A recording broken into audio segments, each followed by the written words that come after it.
એને તો આગળ ભાઈ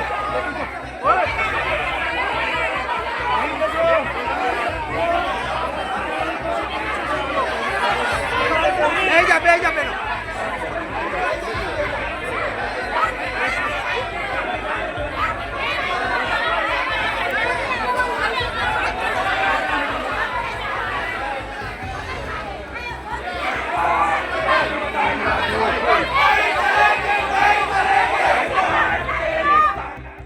આ દ્રશ્ય રાજપીપળા કલેક્ટર કચેરીના છે અને જેમાં પોલીસ અને તમને દેખાતું હશે કે ચૈતર વસાવાના પત્ની છે, સાથે જ એમના સમર્થકો છે ચૈતર વસાવાના, એ બધા જ આજે આવેદનપત્ર આપવા માટે ગયા હતા અને આવેદનપત્ર આપવા માટે જ્યારે ગયા ત્યારે ત્યાં પોલીસ સાથે રકઝક થઈ. એટલે ચૈતર વસાવાના સમર્થકો અને પોલીસની રકઝક એ સામાન્ય થઈ ગઈ છે. ચૈતર વસાવાની ધરપકડ બાદ સતત ત્યાં વિરોધ પ્રદર્શન થઈ રહ્યા છે. ચૈતર વસાવાના બીજા જે સમર્થકો છે એમના ઉપર કેસ પણ કરવામાં આવ્યો, જે ચંપાબેને એવા આક્ષેપ કર્યા હતા કે ચૈતર વસાવાએ એમની સાથે ખરાબ રીતના વર્તન કર્યું છે. એ ચંપાબેન વિશે ચૈતર વસાવાના સમર્થકોએ ખરાબ વર્તન કર્યું હોય, સોશિયલ મીડિયા પર પોસ્ટ ચલાવી હોય એવા આક્ષેપો કરી અને એમના ઉપર કાયદેસરની કાર્યવાહી કેસ કરવામાં આવ્યા હતા. આજે ફરી એકવાર પિયુષભાઈથી લઈને ચૈતર વસાવાના પત્ની અને સાથે જ રાધિકા રાઠવા પણ દેખાય છે, બીજા બધા સમર્થકો છે. મહિલાઓ રસ્તા પર નીકળી છે ચૈતર વસાવાના સપોર્ટમાં અને રાજપીપળા કલેક્ટર કચેરીએ પહોંચે છે. એના પછી પોલીસ એમને રોકે છે. પોલીસ રોકે છે અને પછી ઘર્ષણના દ્રશ્ય દેખાય છે. અમે જ્યારે વર્ષા વસાવા સાથે વાત કરી હતી, ચૈત્ર વસાવાના પત્ની સાથે, ત્યારે એમને એવું કહેવું હતું કે પોલીસનું વર્તન ખૂબ ખરાબ હોય છે. જ્યારે પણ અમે ચૈત્ર વસાવાને મળવા જઈએ કે પછી ચૈત્ર વસાવાના સમર્થનમાં આવીએ ત્યારે પોલીસ અમને રોકી દે છે. અત્યારે પણ પોલીસે રોક્યા, 144 લગાવેલી છે અને નથી જવાનું અને આવી રીતના રેલી નથી કાઢવાની, એ બધી વાત થઈ. એટલે ફરી એકવાર પોલીસ અને ચૈત્ર વસાવાના સમર્થકો આમને સામને આવી ગયા છે. આખી ઘટના શું હતી, સમર્થકો અને પોલીસની બબાલ ક્યાંથી શરૂ થઈ તે જુઓ. ચૈતરભાઈ છૂટેંગે, ચૈતરભાઈને ન્યાય આપો, चैतरभाई न्याय आपो, सरकार हमसे डरती है, पुलिस को आगे करती है, सरकार हमसे डरती है, पुलिस को आगे करती है. हमारे શું જોઈએ છે બીજું તો જણાવજો સાહેબ. આ ગેટ તો તમે 144 લગાડીને રેલી કરો છો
ભાજપ માટે અલગ થઈ જશે, અમારા માટે અલગ થઈ જાઓ.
એને તો આગળ મૂકો ને ભાઈ.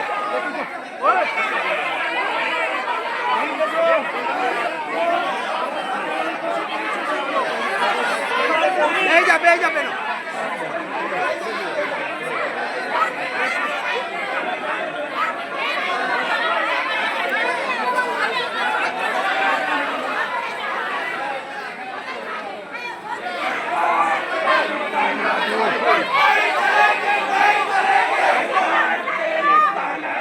ચૈતર વસાવાને જામીન મળ્યા નથી. બહુ જ પ્રયાસો કરવામાં આવ્યા છે. જૂના બધા જ કેસ અને સરકારી વકીલનું કહેવું છે કે આની પહેલાં પણ લાગેલા જે કેસ છે એના કારણે ચૈતર વસાવાને ખૂબ વધારે તકલીફ પડી શકે છે.